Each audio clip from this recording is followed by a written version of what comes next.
Guys, আজকে আমাদের বাসায় আমার এক চাচা আসছিল।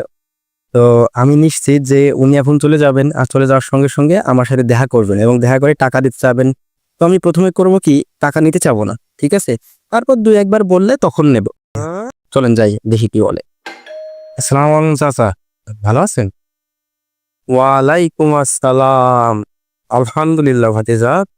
যাক, তুমি কেমন আছো? জি আলহামদুলিল্লাহ, আমিও ভালো আছি। তো ভাতিজা, তো আমি গতবার এসে কোনো কিছু দিতে পারছিলাম না, এবার খামো। ওইও টাকা পাবো, মজা খাবো। আল্লাহ, একবার খালি না বলুক, একবার খালি না বলুক, একবার। এই 100 টাকা তুমি নেও ভাতিজা, হ্যাঁ? নেও নেও। আরে না না চাচা, থাক থাক, লাগবে না লাগবে না। আরে না না, লাগবে না, থাকো। আচ্ছা শোন,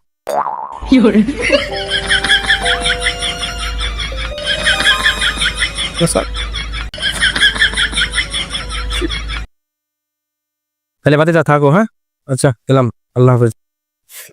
খেলা আমারই দোষ, বেশি আন্তরিকতা দেখাতে চাই, টাকাটাই ভালো। মোর এবার